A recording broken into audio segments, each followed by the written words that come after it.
Hello, welcome to another Cook With Me Gluten Free. I'm Robin. Thank you so much for joining me. And if this is your first time, welcome. I'm so glad you're here.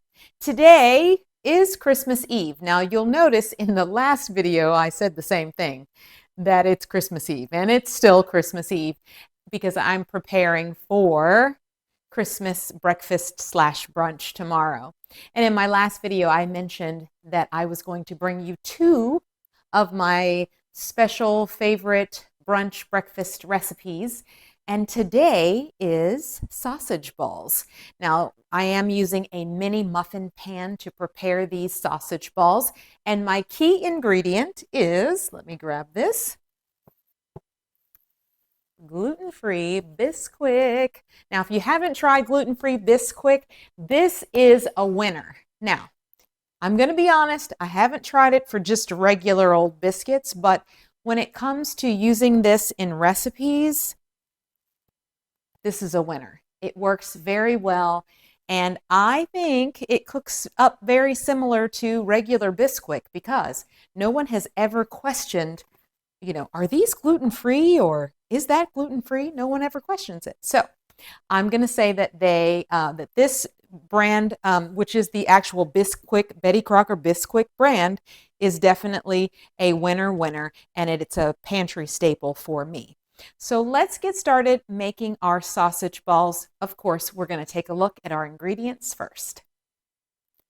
Now, these sausage balls are very easy to make. There aren't very many moving parts. You already know about our Bisquick. You use 1 cup of Bisquick mix, 1 cup of sharp cheddar cheese, 4 large eggs, 1 roll of Jimmy Dean sausage, which I already have here in my pan, and of course a mini muffin pan. Now, the mini muffins, this pan should be completely full. You shouldn't have any more if you size them out just right. When it's time to scoop, I will show you what size scooper I use to make the perfect batch of sausage balls. And we're going to get started mixing everything together. I've started browning my sausage.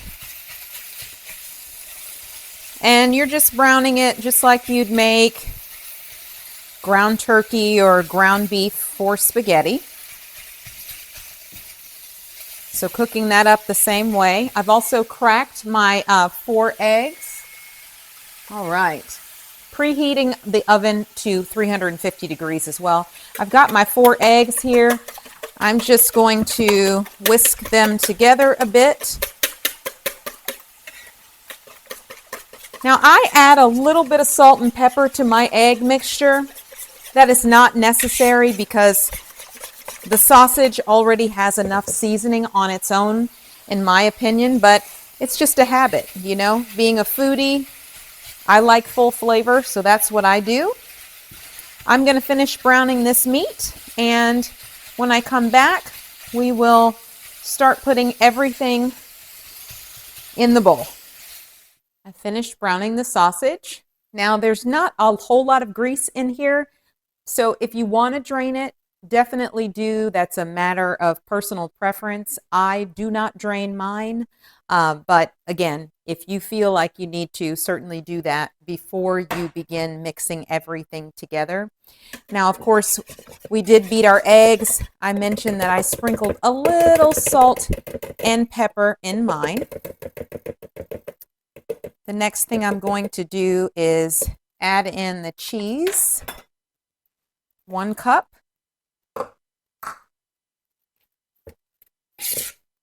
Get that all mixed together in there. Then I'm going to add in our 1 cup of Bisquick.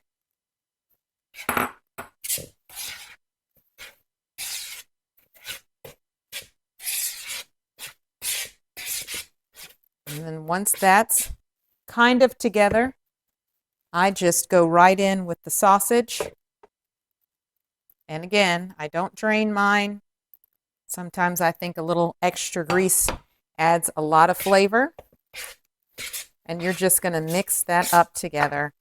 And you can see, and yes, the cheese and everything, it's kind of starts to melt because, you know, your meat is still warm, but it mixes together very quickly.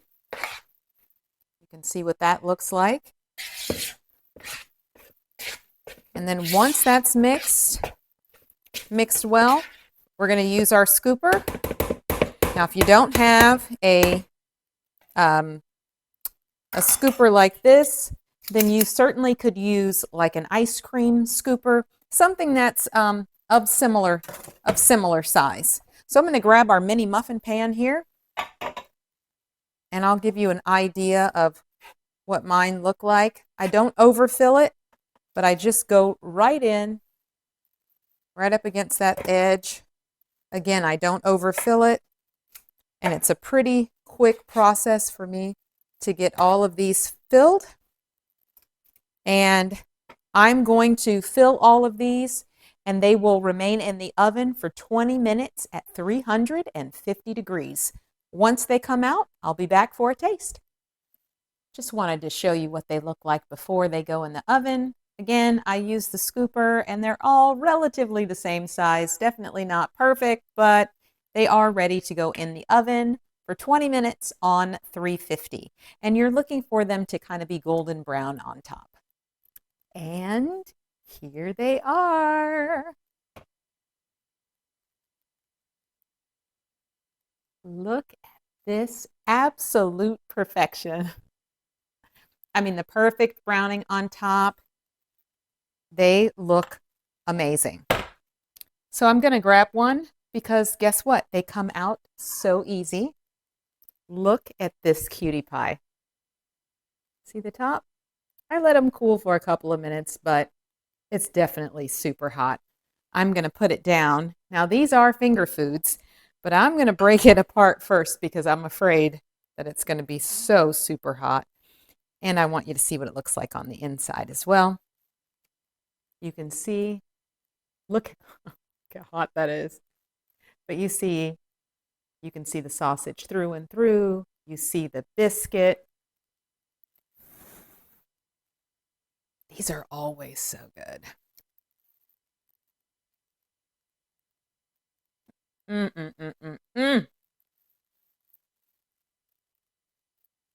I mean, I could eat these.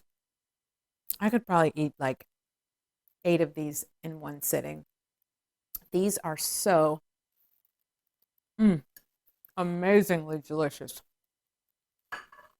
Please let me know if you make these and what you think about the gluten-free Bisquick. I highly recommend this. Again, it's a great dish to share. If you're going to a party, it makes a great appetizer. It's great year-round, but let me tell you, it is like the perfect brunch item to pair with, especially if you don't have another bread or biscuit. This is like a great substitute combo, great tasting, and how easy is that to make? So super easy to make.